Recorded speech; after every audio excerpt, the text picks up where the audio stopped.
choices. I'm sure you're wondering why on earth this topic, choices. Well, we are all human beings. Every morning we wake up, and as human beings, we are faced with innumerable choices. What time to wake up, what to have for breakfast, what to put on to go to work, what time to leave to work, and innumerable choices. And there are studies done trying to figure out, on an average, how many choices we are faced with on a daily basis. And they have not reached a consensus as to the number of choices that adults are faced with on a daily basis. However, there is consensus that the choices that we are faced with and the decisions that we make daily impacts the course of our life. Our choices determine our destiny, our future, our outcome. And so that's why for the next 30 minutes we are going to be talking about choices. The topic this evening, choices, log on to God. How many of you have Wi-Fi? All right, if you find yourself in a particular place and no Wi-Fi, you're out of touch with your friends and loved ones, how do you feel? One word to describe how you feel. Disconnected. Disconnected. If you're out of touch with God, do you feel the same way? Not for some people. Well, I think we need to feel the same way. And so that's what we are talking about this evening. And so I'm going to share with you two stories. We're going to look at choices and decisions. And we are going to talk about choosing health, choosing to live healthily. And last but most importantly, we're going to talk about the most critical choice in one's life. And that is logging on to God. Now, let's start with the basics. What's a choice? Really, to choose is that act of deciding an option, what to do, what course of action to take. Now, two beautiful pictures. Let me see a show of hands of those who saw MS Harmony of the Seas as it birthed at Port Zante on May 3rd. Let me see again. Oh, most persons. I saw it. Quite towering. Do you know that that's the largest cruise liner in the world at present? Yeah. The maximum capacity is 6,780. The cost, 1.3 US billion. Anybody recognizes? Titan? No? Yes. Let me see a show of hands of those who looked at the movie.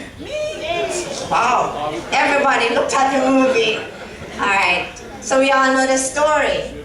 Edward Smith, he was sailing from Ireland to New York. He wanted to reach New York at the fastest pace. He was sailing at a reckless speed in treacherous waters in the northern Atlantic. And on April 14, the Titanic collided with an iceberg. It hit the right side of the vessel, opened 5 of its 16 watertight compartments, and let in the ocean. And within a few hours, by about 2 a.m., April 15th, 1912, the Titanic sunk. About how many persons died? Remember? You watched the movie? No? Over 1,500 persons. Yeah? And so, the captain, Edward Smith, he made some decisions, some choices, consciously, deliberately, but a lethal outcome. The sinking of the Titanic is easily the most deadly maritime disaster of recent history. Choices, decisions, outcome. Let me see a show of hands. Anybody want to guess who that person is?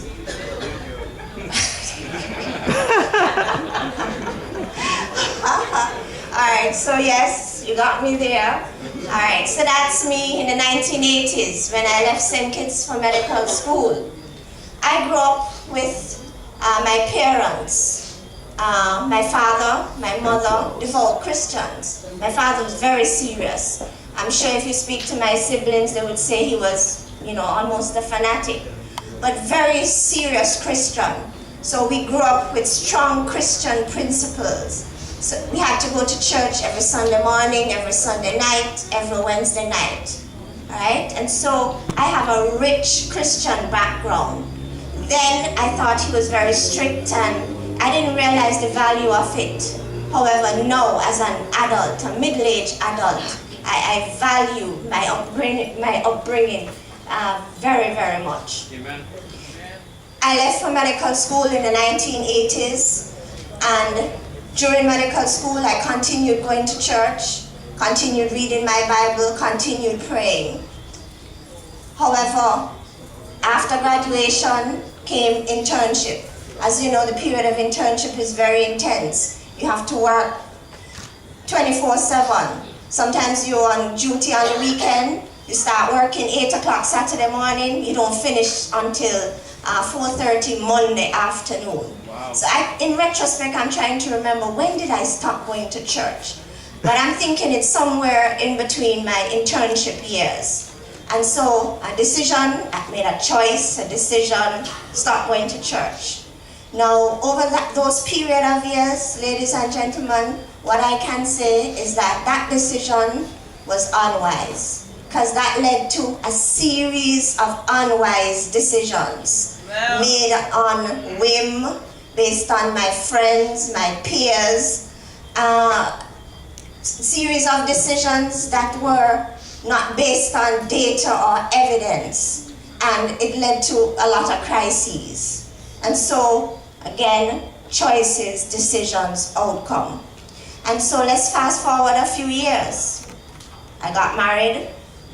What I would say about marriage at this time, marriage is a choice, it is a decision that is critical. One of the most critical choices and decisions any young person has to make, because marriage can impact you for the rest of your life. Amen. A year after, I was blessed with my only child, a daughter. And then she grew up, she became a toddler. Remember, I'm still not going to church, not praying really. I still had my Bible. What I would usually do is buy the daily word and read intermittently, but nowhere like I used to.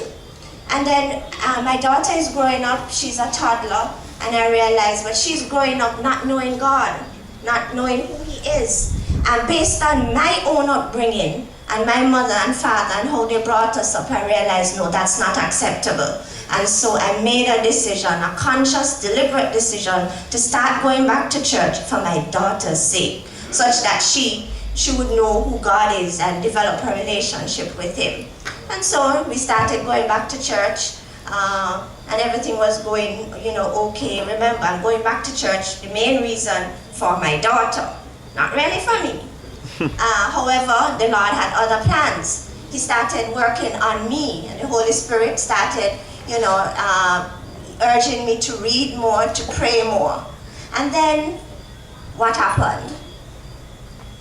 Let's fast forward a few years, and then my husband and I decided to invest in a small business. All right? And so we made the investment. We thought it was a good decision. No, it wasn't medicine related. We did what we thought was a good market research, etc., and we entered this business arrangement. However, after a few months, the business failed.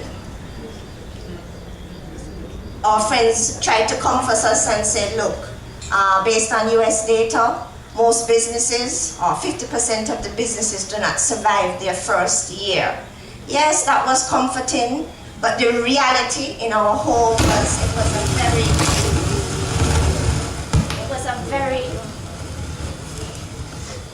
it was a very difficult period of our lives.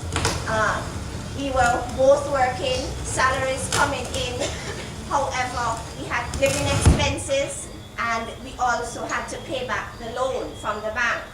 And so each month you wondered, how how are you going to get from 1 month to the other?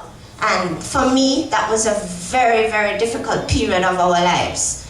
And ladies and gentlemen, that's when I learned what faith is. Yes, I learned that I needed to depend on God, not on myself or not on ourselves.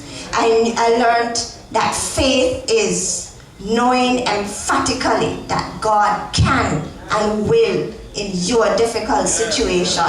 Prior to this experience, I thought, well, I would tell you faith is the substance of things hoped for, the evidence of things not seen. But that experience taught me to depend on God. Each month I would say, let me see what God is going to work out this month. This month is impossible, but God is an awesome God. He's a living God. He sees and He knows everything, and He provides for His own. And ladies and gentlemen, I depended on God. We depended on God. I think I could speak for my husband in this instance, and that the Lord got us through that difficult period. For me, that was like going through a crucible. Yes? And that was the last drawing card. That experience drew me back to God in terms of reading my Bible seriously and praying. And our church brother at the time, his sister died. Now, he's a Sunday worshiper. However, his sister was a Seventh-day Adventist. And so we went to this funeral in support of the brother, who is our friend. Now, my husband and myself, we didn't know this woman. However, we sat in this Adventist church, Kencott Adventist Church in Kingston, and we listened to her son deliver her eulogy. Ladies and gentlemen, that woman's eulogy was a testimony. That woman's eulogy touched us to the core. So she witnessed to us even in her death. Yes, that's how faithful she was. The son said the most expensive gift his mom gave him was Desire of the Ages, and how that book transformed his life. And so that's the first time we heard about the book. So my husband went to work, mentioned it, and his boss, who is a Seventh-day Adventist, she just saw him leave the office. 45 minutes he came back, the book, Desire of the Ages. He literally drove to the Seventh-day Adventist bookstore, bought the book and brought it back. That led us to the great controversy. And then that led us to, inquiring more about Adventism. And then we decided, let's just go one Sabbath and see what it's like. And his co-worker invited us to Andrew's Memorial. And so one Sabbath, we got ready for the first service, and we walked into Andrew's Memorial. And we were escorted to a seat. Now, I didn't even know about Sabbath school. And it so happened that where we sat was Unit 3. And Unit 3, the Elder Vanzi of Unit 3 embraced us. We felt welcome, and one Sabbath after the next, we kept going back. This was June of 2014. For 6 months, every Sabbath, we went to Andrews. January 2015, Andrews had a crusade.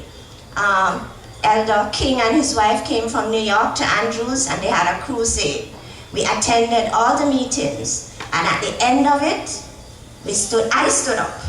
Lo and behold, I looked across, independent of me, my husband stood up. Before you know it, we were attending Bible studies, and on the 18th of April 2015, we were baptized. I am a young Adventist, and I do not feel qualified to be here speaking to you, but I'm just trying to be a vessel for the Lord here. I've committed my life to God totally. I cannot afford not to trust Him based on all the difficulties and all my life experiences. I have to continue depending and trusting in God. Each day it feels like He's walking with me, holding my hand over the mountaintops, around the obstacles, and in the valley experiences, and I have to keep close to Him. I'll pause for a prayer. Dear God, I feel thankful for the privilege of being here in your sanctuary, even even at this time, I pray that you would help me to be a vessel for you. Father, I pray that you would watch over us all and be with us even at this time. Amen. Amen. Ladies and gentlemen, choices, decisions, outcomes. You see the series of choices and decisions that led me away from God, and the series of choices and decisions that brought me back. Choices impact your life. They determine your outcome. Now, as I said, each day we are faced with innumerable decisions. From you wake up in the morning until you go to bed at night. Now, you use up a lot of energy, mental energy, as you decide, make your decisions as to what to do. And the literature speaks of it as decision fatigue. It's a very real thing. So even in my present job, when I have a serious decision to make, sometimes I say, look, please defer. I'll tell you what my decision is tomorrow morning, because I realize that I am at my peak early in the morning when I wake up, and that's when I make my most serious decisions. So it's unwise to be very tired at the end of the workday and make decisions. Remember, the decisions you make determine your destiny, your future, and your outcome. You ever wondered why the former President of the United States only wore blue or gray suits? He tells you. He said, you see, I wear only gray or blue suits. I'm trying to pare down decisions. I don't want to make decisions about what I'm eating or wearing, because I have too many other serious decisions to make, like running the United States of America. The former CEO of Facebook, for the same reason, he only wears gray t-shirts. The former CEO of Apple, he only wore black turtleneck shirts for the same reason. And so these successful persons, they have strategized how to ease themselves of the mental energy and the decision fatigue. They save their brain cells for more serious decisions, because they have to think through some, financial decisions, and they don't want to make the wrong choice. And we need to take note of this in our own lives. It is unwise to make decisions in extremes of emotional state. In other words, if you are extremely angry or sad or depressed, it's not really wise to make a serious decision in such an emotional state. It's best for you to calm down and be more balanced before you make or engage in serious decision making. It's God's intention for us to have free will to choose. However, based on all that I've shared before, choices are very difficult to make in life. I'm sure you know persons who are having challenges quitting a bad habit or quitting an addiction. They will tell you that a previous choice in their life have enslaved them. That's what addictions are. Yes? And so again, we need to be mindful of the decisions we make. I've spoken to persons who are imprisoned or who have come out of prison, and they tell you of their regrets of certain decisions that they have made in their lives. Ladies and gentlemen, the choices we make on a daily basis determines the path we end up on, and ultimately determine our future, our destiny, our outcome. And I'm not just speaking about our work life, all facets of our life. Our choices impact our physical health, our mental health, and our spiritual well-being. Intentionality. We need to be deliberate and intentional in our decision-making processes. So they tell us that successful people, they set goals and objectives, and their decisions are based on the goals that they have set out for themselves. Highly successful people make evidence-based decisions. They look at the evidence, the information that is available about the particular topic. What does the latest research show about the particular area? What is the best practice? Who is doing it how? And what results are they getting? And so successful people make evidence-based decisions. So in life, it's not about what Mary Jane down the road said. It's not about one person coming on the radio and saying something. Whatever you hear, you need to test for yourself and not be gullible. Find out and research. Because sometimes you may ask a friend an advice, as to what path you should take, and the person may give you advice based on their own agenda and not on, based on evidence or the latest information. And so, as Christians, we need to test what we are told. It is said of Michelle Obama, her friend Joycelyn Fried said, she's deliberate. She likes to be strategic. She doesn't just do stuff by the seat of her pants. Ladies and gentlemen, we need to be strategic in our decisions. And as I said, we need to base our decisions on information, data, on what's happening, what are the best practices, not based on whim and what the popular persons are saying. Why? Why is all of this important? As I said, our choices, our decisions lead to outcomes, our future, our destiny. And as human beings, we are created by God. We were deliberately, intentionally created by Him. In Genesis, God said, "Let us make man." Genesis 1:27. So, God created man in His own image. In the image of God, He created him. Male and female, He created them. I am created in God's own image.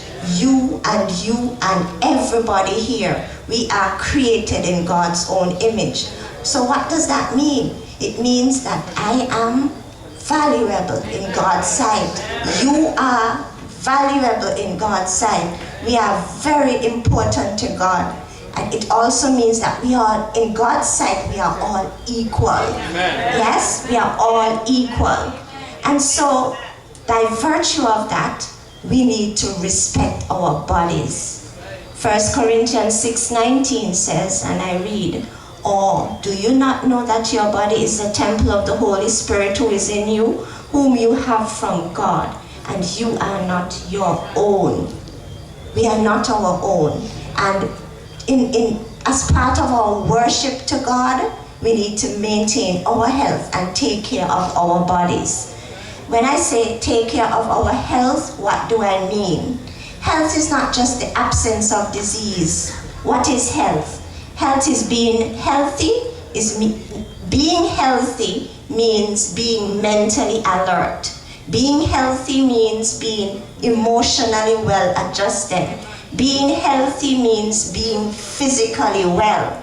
Being healthy means you are spiritually in harmony with our Maker, with our God. Let's look at the heart. Our heart, it's about this size. It's right here, left side of your chest. It beats 72 to 80 beats per minute. If you really do the calculations, how many days in a week and a month and a year, our heart, that little heart in the left side of your chest, beats about 2.5 billion times in a human being's life. Yes? Let's look at and it pumps about 2,000 gallons of blood through 60,000 miles of blood vessels per day. If you look at the lungs, if you were to open my lungs and those air passages and open them up on the ground, it will fill a tennis court. That's the surface area of your adult lungs. Wow. Ladies and gentlemen, David, over 3,000 years ago, he didn't have any MRI or CT scan or ultrasound to realize this. And you know what David said? Psalms 139:14. "I will praise you, for I am fearfully and wonderfully made. Marvelous are your works, and that my soul knows very well. We are all fearfully and wonderfully made. And our response of praise and gratitude should be of, in other words, our response of praise and worship to God should be that of honoring our bodies, maintaining our health. 1 Corinthians 10:31 says, therefore, whether you eat or drink or whatever you do, whatever lifestyle choice you make, do all to the glory of God. So that brings me to the healthy lifestyle package. Adequate sleep. We heard about that last week. We need 7 to 8 hours of sleep daily. On Sabbath, yesterday, we mentioned the weekly Sabbath rest and how important that is. And then the best foods. You ever think about buying a Benz? That's my husband's favorite car. If you were to say buy a Benz, you're not going to buy any cheap engine oil and put into that vehicle. You're going to buy a gallon of high-grade engine oil and put it into that vehicle. So we are high-grade. Yes. So we need to fuel our bodies with the best food. Our food is the fuel. So if you're going to regard a car in that manner, we need to have the same attitude to our body.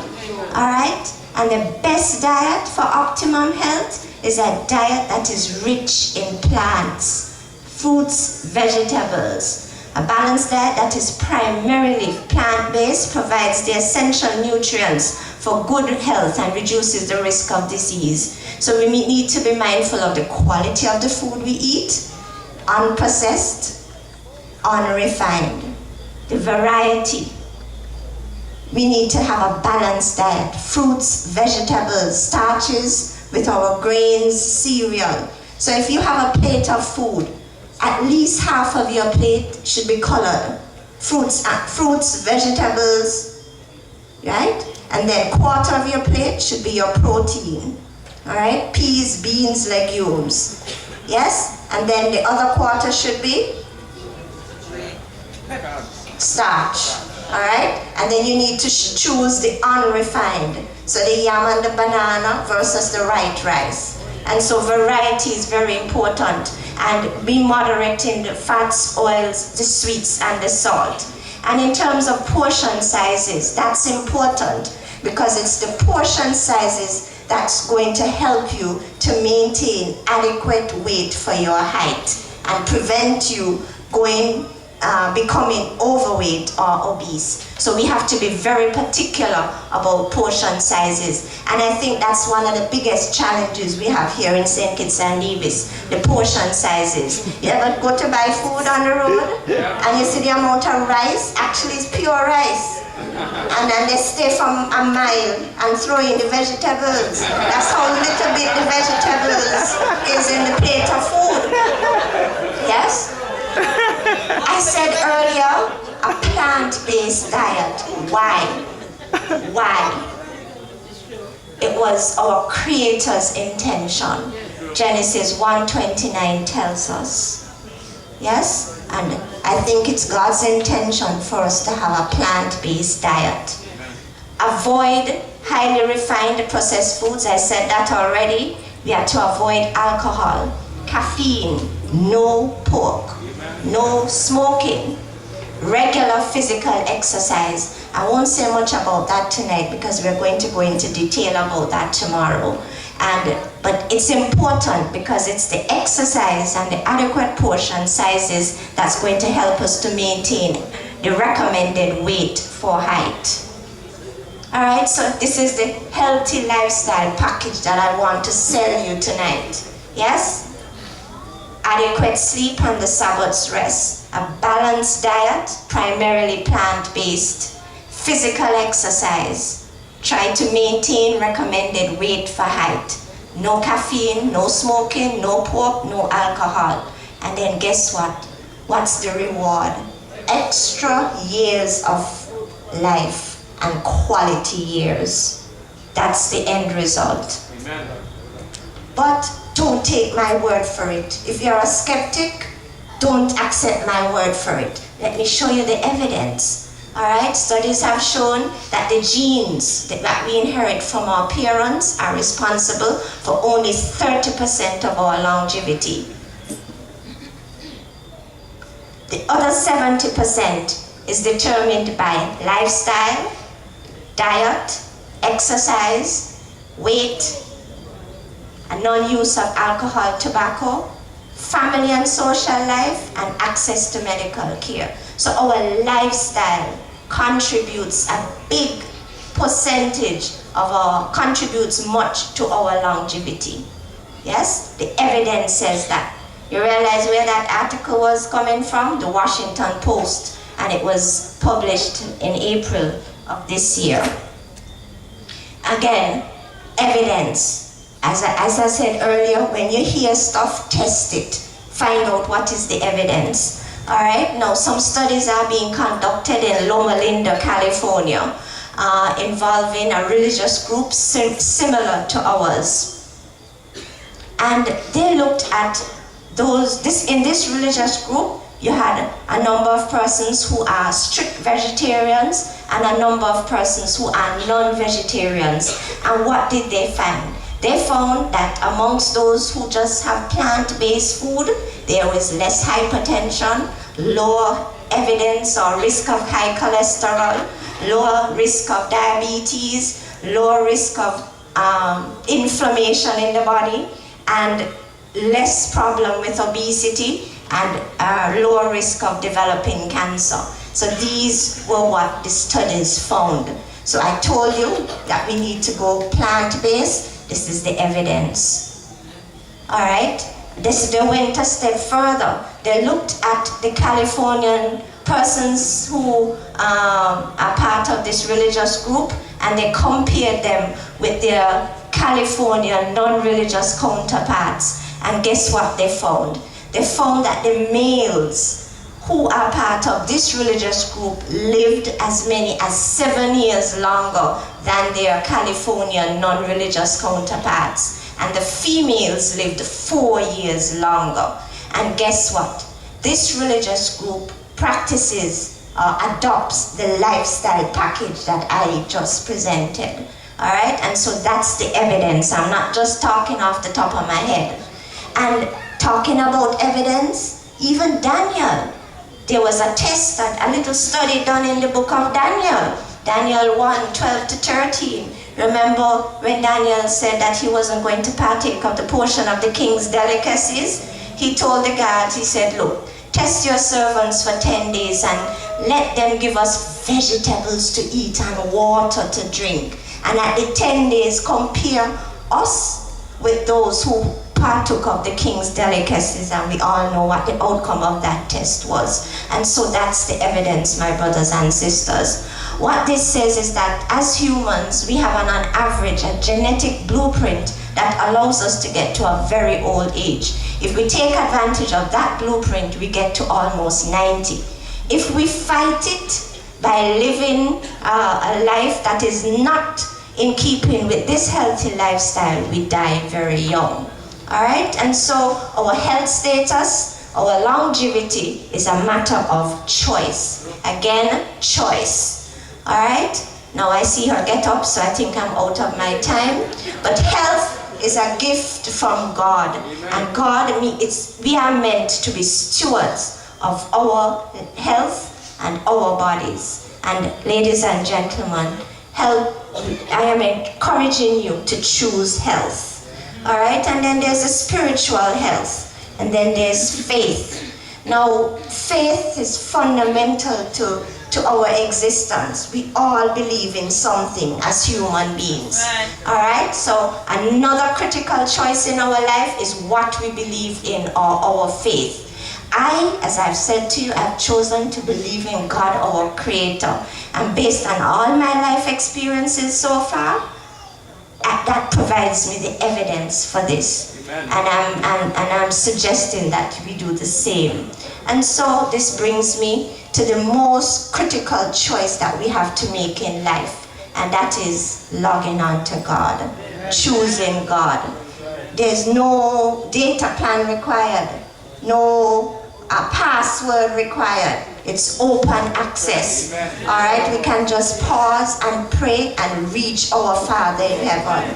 And Daniel did that, right? He made a deliberate choice to go to his room, kneel down and pray 3 times that day. He prayed and gave God thanks, as was his custom since early days, irrespective of the consequence. Because the consequence here was that he was thrown into the lion's den. And ladies and gentlemen, we need to make a conscious, deliberate choice, decision to serve God. Amen. Why? Because when we pray, when we read, and when we enter this close relationship with God, his word will feed us spiritually and sustain us. Amen. Ladies and gentlemen, let us continue serving God. At the end of the day, when we die, the next thing we know would be resurrection, and I want to be a part of that. Let us all log on to God and maintain our personal relationship with him. Thank you.